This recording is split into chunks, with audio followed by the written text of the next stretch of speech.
읽겠습니다. 베드로전서는 저 뒤에 있습니다. 5장 7절 한 목소리로 짧기 때문에 같이 읽겠습니다. 준비 시작. 너희 염려를 다 주께 맡기라. 이는 그가 너희를 모습이라. 한 번만 더요. 시작. 너희 염려를 다 주께 맡기라. 아멘. 염려 한 방에 날려버려라. 이 제목으로 말씀 전합니다.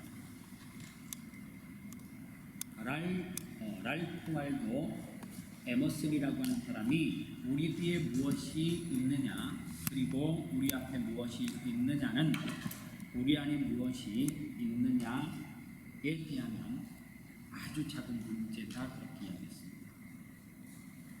우리 안에 무엇이 있느냐가 참 중요한데 우리는 자꾸만 뒤에 있는 거, 앞에 있는 거, 내게 없는 남의 것을 자꾸만 노박하고 따라간다.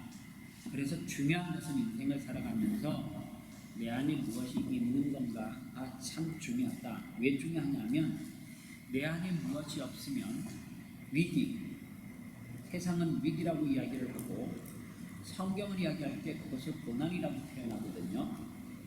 위기와 고난을 벗어나기가 참 쉽지 않다는 거예요. 내 안에 뭐가 없으면요, 내 안에 내공이 없습니다. 이것을 세상적인 말로 표현하면 실력이 없으면 이렇게 표현합니다. 영적으로 표현하면 우리에게 믿음이 없으면 이렇게 표현합니다. 이제는 21세기 이런 말 잘 안 쓰죠. 왜냐하면 20세기, 19세기, 18세기 막 이야기를 하다가 21세기로 넘어오면서 너무 속도가 따라잡을 수 없을 만큼 빨라지니까 21세기라고 하는 말이 의미가 없어졌어요. 한 세기를 몇 년으로 봐요? 100년, 그죠? 그런데 지금은 100년 안에 이루어지는 것이 앞으로 20년이면 이루어지기 때문에 이제는 앞으로 가면서 21세기, 22세기 이런 말은 글쎄 없어질 것 같아요. 왜냐하면 속도를 따라잡을 수 없을 만큼 빨라졌기 때문에 그렇다는 거예요. 그래서 대한민국은 2018년이 되면 일본이 지금 겪고 있는 저성장, 그리고 노령화, 고령화, 이 문제를 대한민국이 고스란히 안고 갈 텐데, 그러면 앞으로 2년 남았잖아요. 2년이 되면 대한민국은 인구는 감소하기 시작할 것이고, 그리고 저성장이 되고 노령화가 될 거라는 거예요. 지금 일본이 겪고 있는 이 문제를 한국이 그대로 겪을 텐데, 내수 시장이 그래도 단단한 일본도 저성장과 노령화를 이겨내는데 정말 지금 힘겨워하고 있어요. 그런데 한국은 내수 시장이 약할 뿐더러 경제 규모 이런 것들이 작기 때문에 아마 2018년이 되면 지금보다도 더 큰 고통을 겪을 가능성이 많다는 거예요. 고난이 우리 앞에 너무 커 보이면, 지금 제가 말하는 것은 세상의 힘든 일들이잖아요. 2년, 3년 지나면 이제 우리 앞으로 다가올 일들인데, 이렇게 큰 감당하지 못한 힘든 일이 닥쳐오면 사람이 무엇을 선택을 하는가 하면, 가끔가다 여러분들 정치를 하는 사람이 죽어요. 근데 그 사람 재산을 보면 수십억, 수백억이 되잖아요. 근데 죽음을 선택해요. 기업의 총수들이 죽어요. 유명한 탤런트들이 죽어요. 그런데 왜 사람들이 극단적인 방법을 선택하느냐 하면은 자기 앞에 닥쳐져 있는 고난의 문제가 너무 커 보이기 때문에, 너무 크니까 뭐밖에 안 보여요? 그거밖에 안 보인다는 거예요. 제가 좀 시간이 많이 지났어요. 그런데 블라인드 스팟이라고 하는 책이 있어요. 이 블라인드 스팟이라고 하는 책이 뭐냐면 자동차의 사이드 미러에 보이지 않는 사각지대를 말하는데, 한마디로 말하면 맹점이에요. 거울로 보이지 않는 사각지대가 있다는 거예요. 이것을 물체가 있어도 볼 수 없는 좁은 영역을 뜻하는데, 이 책에서 이 사각지대를 이 사이드 밀러로 이야기를 했지만 우리의 인생의 삶 가운데 내가 스스로 나 자신을 볼 수 없는 사각지대가 있다는 거예요. 그런데 누구는 그것을 볼 수 있느냐 하면 타인은 그것을 봐요. 배우자는 그것을 봐요. 공동체 안에서 형제의 사각지대를 누가 봐요? 다른 형제가 볼 수 있는데 그 사각지대는 누구는 볼 수 없는 거예요? 본인이 잘 보지 못하는 부분이 있다. 근데 사람이 참 신기한 게 이렇게 자기의 사각지대가 있는데 그 보지 못하는 것을 누군가 푹 집어서 이야기해주면 되게 좋아할 것 같잖아요. 저 사람이 내 부족한 부분을 알려주네. 이렇게 하는 사람은 그렇게 드물다는 거예요. 사각지대는 숨길 수 있으면 더 숨기고 싶고 감추고 싶으면 더 감추고 싶고 그래서 자꾸만 포장을 해가지고 그것을 덮으려고 하는데 누군가가 그것을 지적하면 싫어한다. 여러분들 거울을 볼 때 뒷모습 잘 봐요. 막 돌아서 가지고 뒷자태를 막 이래갖고 샤워하고 나와가지고 뒤에가 뭐 등줄기가 뭐 예쁘고 뭐 이런 거 봐요. 혹시 샤워하고 나와서 거울 엉덩이 보면 엉덩이 너무 이런 사람이 있어요? 없죠. 거울을 보면 옷을 입으면 어디를 많이 봐요? 앞을 다 보죠. 머리가 어디만 만져요? 앞에만 만져요. 여러분들 새벽 예배 나올 때 권사님들 집사님들 보면 머리 정말 장난 아니에요. 그냥 장 상태로 눌린 거 그대로 나오거든요. 앞에만 대충 정리하고 나와요. 그래서 가끔 우리가 옷을 잘 입고 나왔는데 그래서 나 참 멋있다 거울에서 확인하고 왔거든요. 그런데 우리의 사각지대가 있어요 없어요? 있어요. 그래서 사람들이 어떻게 해요? 내가 보지 못하는 부분에 무엇인가 머리카락이라든가 아니면 그 색에 맞지 않는 다른 어떤 것이 붙어 있으면 그것을 떼어주면서 뭐 묻어서 이렇게 이야기해요. 남자들이 실수 가끔 하는 게 있어요. 설교하러 딱 올라가려고 딱 만져보니까 한번 4분 또 올라가 보니까 자크에 열려있는 거예요. 그런 경우는 되게 흔해요. 쉽게 말하면 그게 사각지대라는 거예요. 그런데 내가 지적을 받으면 그것이 단점인지도 모르는데 의외로 그 단점을 지적받았을 때 젊은 사람들이 고치지 않는 거예요. 젊은 사람일수록 그것을 지적받는 때 잘 고치지 않는다 그렇게 이야기합니다. 그런데 이것을 다른 식으로 표현을 하면 하나님의 은혜가 너무 커져서 우리의 문제를 덮어줄 수도 있고 덮어버릴 수도 있어요. 은혜로. 그래서 일상적으로 구석구석에 숨어있는 그 나의 사각지대, 맹점, 잘 내가 볼 수 없는 그 부분들을 무엇을 통해서요? 은혜로 통하여서 하나님의 은혜로 구석구석을 덮을 수 있다는 거예요. 그러면 은혜는 누가 주느냐? 하나님이 주시는 은혜잖아요. 그래서 여러분들 우리의 단점을 누가 덮어줘야 되느냐 하면 하나님이 덮어줘요. 그래서 하나님 앞에 그 단점을 덮음 받기를 원하는 사람은 어떤 사람이냐? 자기의 단점을 드러내고 하나님 앞에 기도할 수 있는 사람이 은혜로 그 단점을 덮어주거나 커버할 수 있습니다.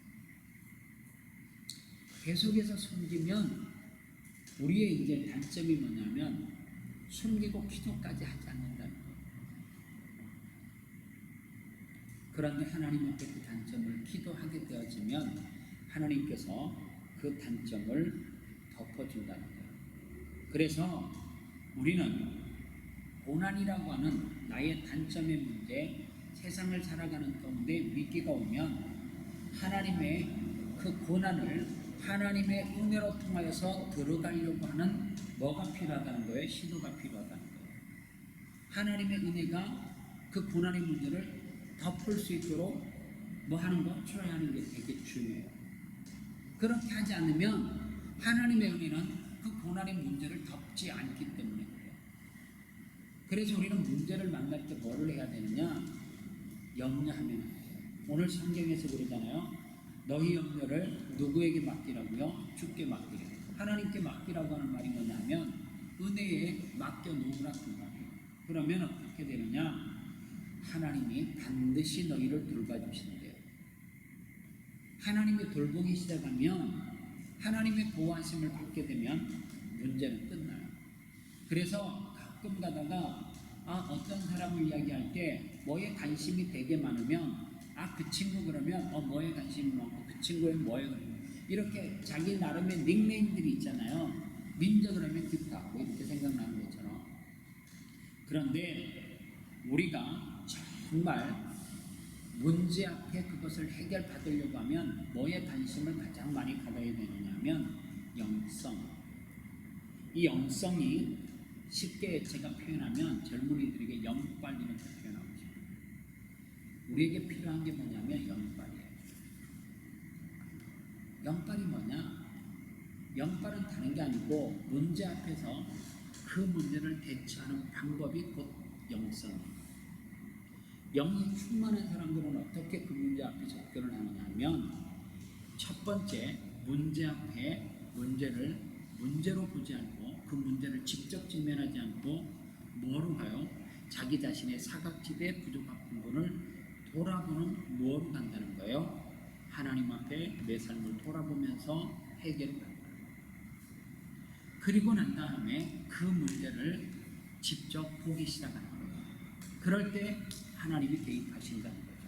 그래서 하나님을 향한 뜨거운 사랑이 많으면 많을수록, 그래서 영성이 충만한 사람과 충만하지 않는 사람은 무엇으로 구분할 수 있느냐면 시금석은 딱 하나예요. 제가 볼 때 예배.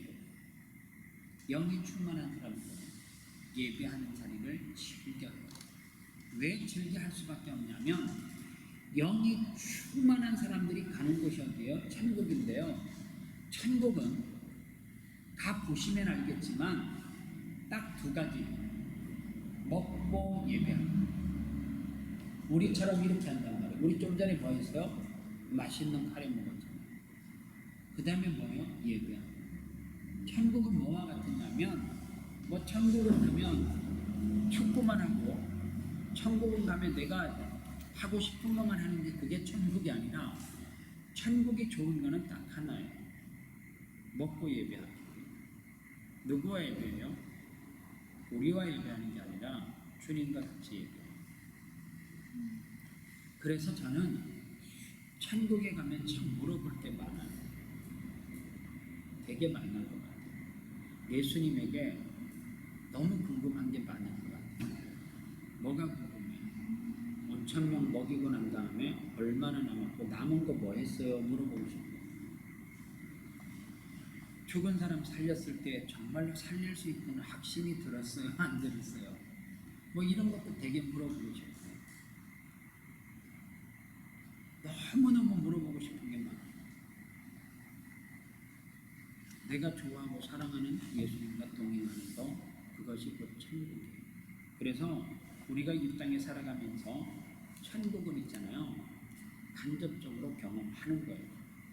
체중 조절을 할 때 칼로리 조절로 힘들 때가 있잖아요. 그죠?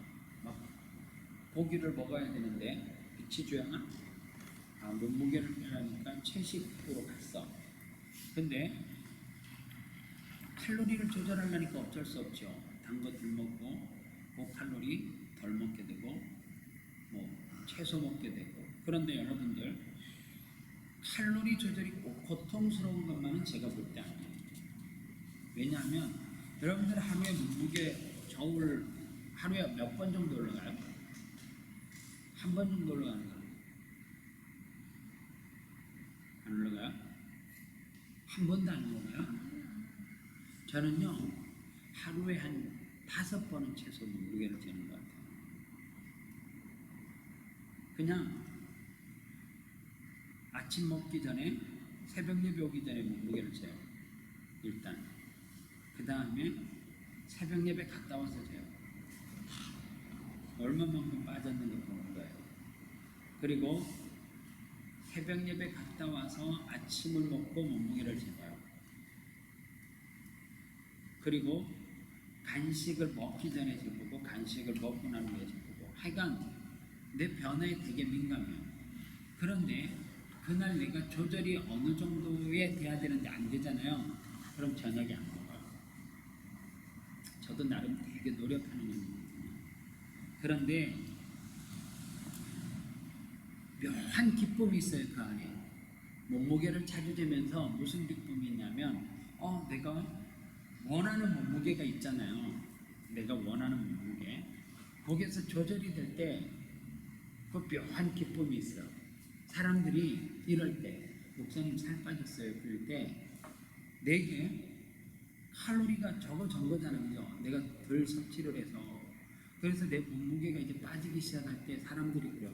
목사님 훌쩍해졌어요. 젊은 사람은 잘 안 그래요. 젊은 사람들은 옆구리 한번 푹 찍어보고 아우 이러는데 권사님들은 안 그래요. 권사님들은 얼굴 보고 목사님 왜 이렇게 훌쩍해졌어요? 이러면 내가 이제 몸무게를 알잖아요. 근데 그 묘한 기쁨이 있어요. 그거는 늘 몸무게를 재는 사람에게서 느낄 수 있는 기쁨일 수도 있어요. 의를 추구한다라고 하는 것이 뭐냐면 이 의라고 하는 성경에서 말하는 너희는 먼저 그의 나라와 그의 의를 구하라 그랬을 때의 의라고 하는 단어는 히브리어로는 체테크라고 하는 말을 쓰고요. 헬라어로는 디카이오시네 이런 말을 써요. 이 말의 뜻이 뭐냐면 이 체테크라고 하는 말과 디카이오시네라고 하는 이 단어는 세상에서 윤리에 국한된 의만을 가리키는 것이 아니라 하나님의 의, 하나님의 의의 표준에서 조금도 모자라지 않는 완전한 의를 뜻하는 거예요. 그래서 이 의라고 하는 것이 있잖아요. 어떻게 보면 몸무게를 빼는 것처럼 고통스러운 것만은 아니에요. 그래서 성경에서 의를 표현할 때 어떻게 표현했냐면 의인들이 가는 길을 좁은 길이라고 예수님이 그렇게 표현을 해놓았어요. 이 좁은 길을 가는 사람들의 희열이 기쁨이 있어요. 반드시 있어요. 그런데 이 기쁨은 어떻게 쳐서 얻어질 수 있느냐? 내가 예수를 믿는다고 의로운 길을 다 가는 것은 아니에요. 완전한 의를 말하는 거잖아요.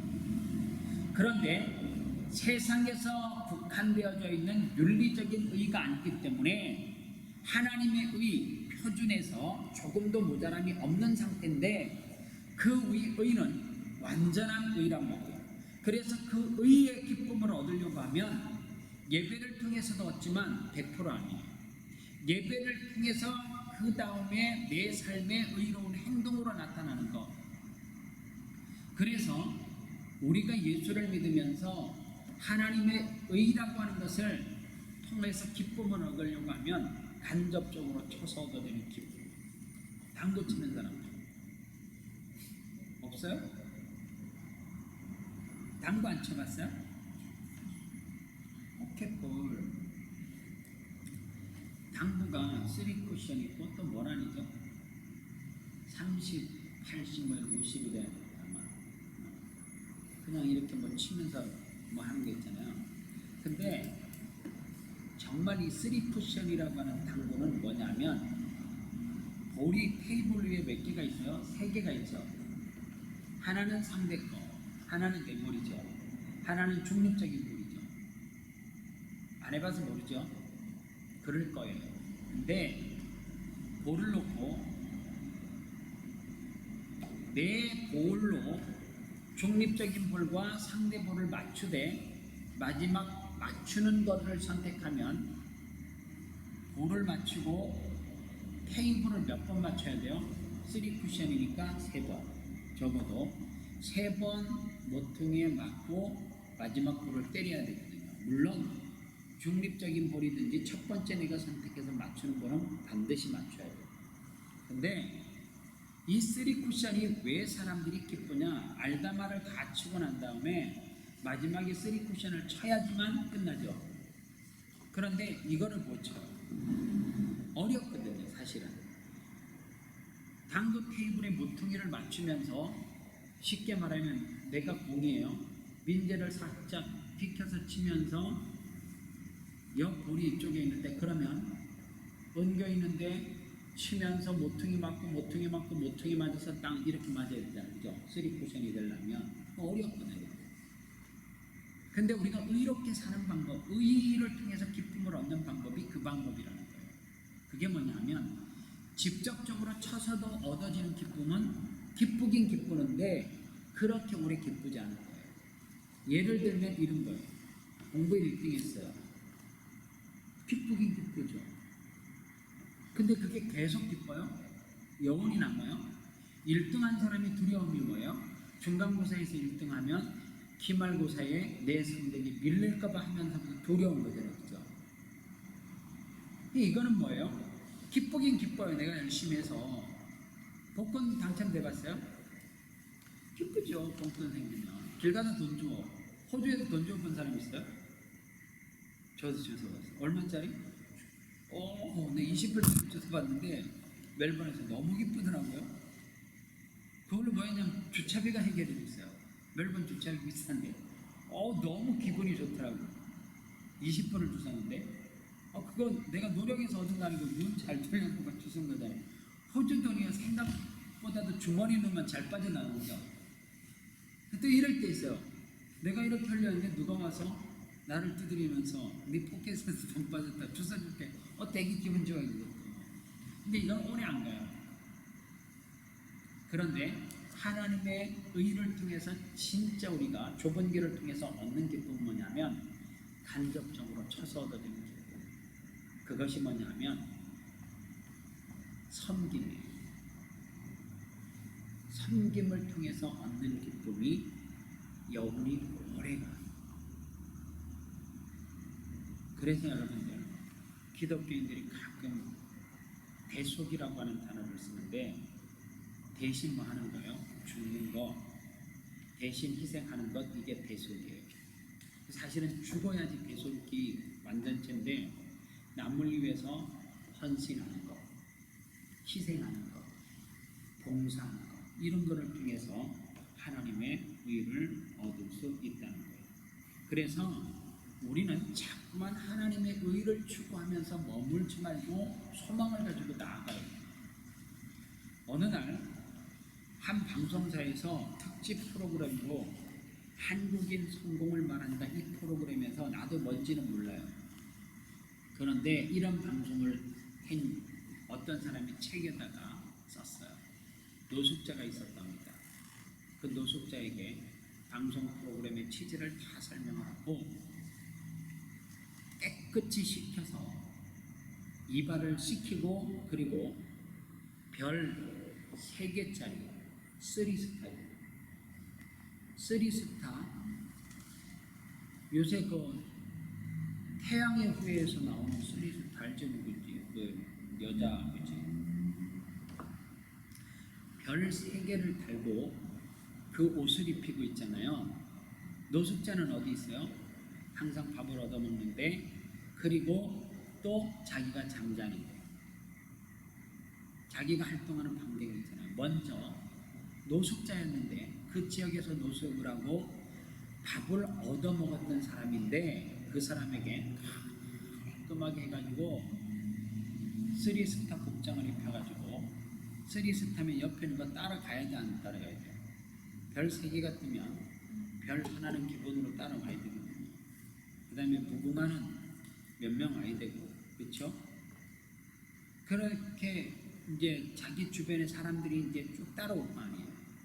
그런데 그렇게 거리를, 자기가 노숙했던 거리를 이렇게 도니까 사람들이 아무리 노숙을 하는 사람들이 있어도 있잖아요. 그 3스타를 경험한 다음에는 자기도 그렇게 길을 켜주기도 하고 인사를 하고 자기에게 밥을 주면서 줄을 서라고 소리 질렀던 사람도 3스타가 오니까 안경을 딱 하나 쓰고 있잖아요. 뭔 봉 하나 딱 들고 나타나니까 주변의 사람들이 정리가 쫙 되더래요. 그리고 이 사람을 데리고 호텔로 간 거예요. 호텔을 가서 3스타가 차가 있을 거 아니죠. 별판 딱 3개 달린 거를 호텔 정문에 딱 세우니까 호텔 정문에 그 지키는 모자 이렇게 창직 세우는 애가 쫙 나오더니 인사를 정말 정중하게 하더니 자기가 차를 주차해야 될 테니까 안내받으시고 들어가라고. 정말 세상의 서비스를 다 식당 안에 들어가도 마찬가지고. 그리고 실험이 끝나고 난 다음에 이 사람을 다시 원위치로 돌려보냈어요. 그리고 노숙하는 데서 몇 날 며칠 잠을 자고 그 다음에 밥을 타 먹고 한 일주일 이상 끓이고 난 다음에 세상의 때가 사실 이제 거의 다 벗겨졌을 때, 또 노숙자의 본래 모습으로 돌아갔을 때 그가 쓰리스타를 달고 갔던 장소를 다 가고 거예요. 그런데 자기가 노숙했었던 데는 말할 것도 없고 호텔에 갔더니 노숙하는 모습으로 호텔에 갔더니 자기를 그렇게 별 3개짜리 달린 옷을 입고 갔을 때, 차를 타고 갔을 때 정중하게 인사를 하고 예의를 갖추던 사람이 냄새 난다, 저리 가라고, 돈을 달라 해도 돈도 주지도 않고 윽박지는. 그래서 이 사람이 이제 방송국에 취재를 같이 했던 사람이 부른 거예요. 3스타를 달았을 때의 삶과 다시 노숙으로 돌아갔을 때의 삶 속에서 당신이 느낀 것을 뭐냐, 그렇게 물었어요. 그랬더니 이 사람이 뭐라고 이야기했냐면, 희망을 잃고 소망이 없었을 때에 내가 살았던 삶을 그 누구도, 그 어떤 사람도 자기를 인정해 주거나 알아주는 사람이 없는데, 똑같은 모습에서 옷만 갈아입고 차만 잠깐 빌려서 탈 뿐인데 세상은 나를 인정을, 똑같은 사람, 내 속에 아무것도 없는데 인정을 해주더라, 그 얘기를 하는 거예요. 그러면서 내가 이제부터 소망을 잃으면, 노숙을 할지언정 소망과 희망을 잃으면 다 잃는 것이기 때문에 다시금 소망과 희망을 쫓아서 달려가야 되고, 내가 지금 열심히 노력한다고 별 3개를 다룰 수 있는 것은 아니지만, 그럼에도 불구하고 내가 세상 사람들에게 존경받는 자리까지는 못해도 그래도 내가 사람들에게 무시당하는 존재로 살아서는 안 되겠다, 그런 생각을 했다라고 해요. 불가능한 상황 속에서도 희망만 가지면, 소망만 가지고 있으면 반드시 이겨요. 하나님은 우리를 축복할 때 뭐를 축복하냐면 가정을 보고 축복을 하지 결과를 가지고 축복하는 하나님은 아니에요. 가정이 정말 중요해요. 그래서 그 가정을 하나님은 어느 기간으로 보느냐, 일주일로 보면 월화수목금토가 가정이에요. 그리고 주일이 결과예요. 그런데 과정도 결과도 나쁜 사람이 있지만 결과만 좋은 척 보이는 사람이 있어요. 나 이런 사람이야. 그래서 주일날 변장하고 나타나요. 그런데 하나님은 우리를 축복할 때 월화수목금토 이 가정을 보시고 하나님이 결과, 즉 주일을 통해서 축복하는 거지, 예수 믿는 사람이 과정을 잘못 살고 결과만 좋은 척 한다고 하나님은 절대 축복하는 것이 없어요. 그래서 예수 믿기가 왜 힘드냐? 가정을 잘 살아야 되기 때문에 힘든 거예요. 가정을 엉망으로 살다가, 제가 예를 들어서 호주를 하다가 월화수목금토 그리고 주일날 목사로 들어오면 하나님 축복할까요? 아니에요. 그래서 예수 믿는 게 힘든 거는 다른 게 아니에요. 월화수목금토 예배하지 않지만 하나님은 똑같이 예배할 때나 살아갈 때의 삶을 지켜보고 계신다는 거예요.